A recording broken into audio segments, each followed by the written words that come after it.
ମୁଁ ସ୍ମିତା ଆପଣ ସମସ୍ତଙ୍କୁ ସ୍ୱାଗତ କରୁଛି ଲର୍ନ ଇନ୍ ପାଇପଲାଇନ ଚ୍ୟାନେଲକୁ। ଏହି ଚ୍ୟାନେଲରେ ଆମେ ପାଞ୍ଚ ଧାଡିରେ ମହାପୁରୁଷଙ୍କ ଜୀବନୀ ବିଷୟରେ ଜାଣନ୍ତି।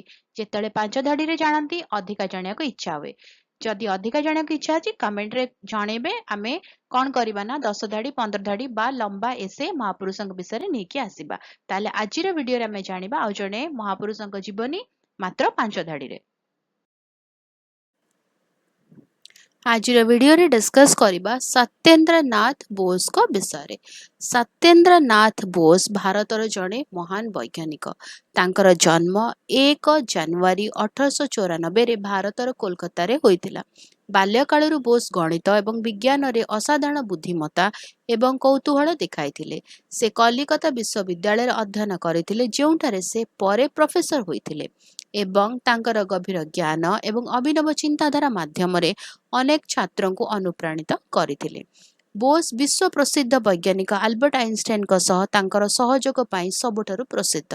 1924 ମସିହାରେ ସେ ଶାସ୍ତ୍ରୀୟ ପଦାର୍ଥ ବିଜ୍ଞାନକୁ ଉଲ୍ଲେଖ ନ କରି ବିକିରଣ ପାଇଁ ପ୍ଲାଙ୍କର ନିୟମ ବାହାର କରିବାର ଏକ ନୂତନ ଉପାୟ ବ୍ୟାଖ୍ୟା କରି ଆଇନଷ୍ଟାଇନଙ୍କୁ ଏକ ଗବେଷଣାପତ୍ର ପଠାଇଥିଲେ।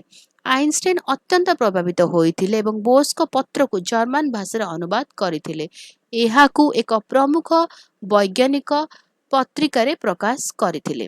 ଏହି ମିଳିତ କାର୍ଯ୍ୟ କ୍ୱାଣ୍ଟମ ପଦାର୍ଥ ବିଜ୍ଞାନରେ ଏକ ନୂତନ ତତ୍ତ୍ୱର ବିକାଶକୁ ନେଇଥିଲା, ଯାହାକୁ ବୋଷ ଆଇନଷ୍ଟାଇନ ଷ୍ଟାଟିଷ୍ଟିକ୍ସ ଭାବରେ ଜଣାଶୁଣା ଏବଂ ଏହି ନୀତି ଅନୁସରଣ କରୁଥିବା କଣିକାଗୁଡ଼ିକୁ ତାଙ୍କ ସମାନାର୍ଥେ ବୋନ୍ସ ନାମ ଦିଆଯାଇଥିଲା। ବୋଷଙ୍କ କାର୍ଯ୍ୟ କ୍ୱାଣ୍ଟମ ମେକାନିକ୍ସ, ନ୍ୟୁକ୍ଲିୟର ଫିଜିକ୍ସ ଏବଂ ସୁପରଫ୍ଲୁଇଡିଟି ଏବଂ ସୁପର କଣ୍ଡକ୍ଟିଭିଟିର ଅଧ୍ୟୟନ ସମେତ ଅନେକ ଆଧୁନିକ ବୈଜ୍ଞାନିକ ବିକାଶର ମୂଳଦୁଆ ପକାଇଥିଲା।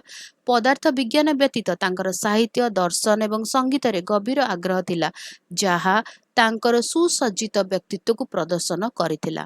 ତାଙ୍କ ଅବଦାନକୁ ସ୍ୱୀକୃତି ଦେଇ ଭାରତ ସରକାର ତାଙ୍କୁ 1954 ମସିହାରେ ପଦ୍ମ ବିଭୂଷଣ ଉପାଧିରେ ସମ୍ମାନିତ କରିଥିଲେ।